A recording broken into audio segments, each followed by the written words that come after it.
Architect ఒక ఆయన వస్తారు, ఆ హాల్ కట్టించిన వ్యక్తి.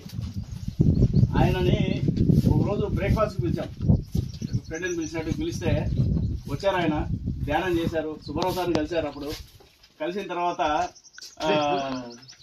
ఈ హాల్ కన్స్ట్రక్షన్ జరగాల, అకామిడేషన్ లేదని చెప్పాను. అప్పుడు ఆయన ఏదో ఒకరోజు, సార్ నేను పుల్లారెడ్డి కాలేజీ చైర్మన్ని సుబ్బారెడ్డి గారిని నేను లంచ్ పిలుచుకొని వస్తాను, మీరు అందుబాటులో ఉన్నానని చెప్పాను. లంచ్ చేశాం. లంచ్ చేసిన తర్వాత పిల్లలకి ధ్యానం చెప్పే ప్రాజెక్ట్ గురించి ఎక్స్ప్లెయిన్ చేశాను ఫోన్ చేస్తూ. ఆయన అన్నారు, ఈ ప్రాజెక్ట్ నాకు చాలా నచ్చింది, నేను ఇన్స్పైర్ అయినాను. పిల్లలకి ధ్యానము, మోరల్ వాల్యూస్ అనేది ఖచ్చితంగా మీరు చెయ్యాలి, ప్రతిసారి కళ కాబట్టి మీకు ఏం సహాయం కావాలని నేను చేస్తానని అన్నాడు. ఆయన అక్కడే ఫోన్ చేస్తూ అన్నాడు. అప్పుడు ఏం చెప్పానంటే, సార్ ఇక్కడ అకామిడేషన్ లేదు, ఎవరైనా వస్తే ఉండేదానికి అకామిడేషన్ లేదు, సో దానికి ఏదైనా మీరు ఒక ఏర్పాటు చేయండి అని అడిగాను. ఆయన వెంటనే ఎస్టిమేషన్ ఎంత అని అడిగాడు. 20 లక్షలు చెప్పాం. చెప్తే రేపు వచ్చి డబ్బులు తీసుకెళ్ళండి అన్నారు.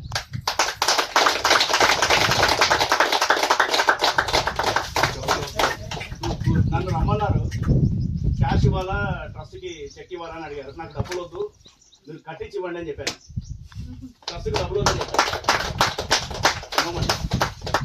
వెంటనే అదే ఆర్కిటెక్ట్కి ఆయన అప్పచెప్పేసి ఈ హాల్ కట్టించాను.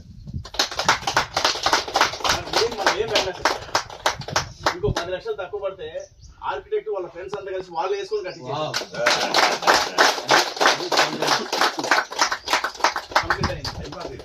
ఇది గోశాల. ఆయన అడిగా నేను, గోశాల గోవులకి కొంచెం ఇబ్బందిగా ఉంది అంటే నేను చూస్తాను సార్ అని చెప్పేసి కట్టించేశాను. ఆయన ఏం చేయలేదు సార్, కలిసి భోజనం చేసాం అంతే సార్, ఇంత పని అయిపోయింది.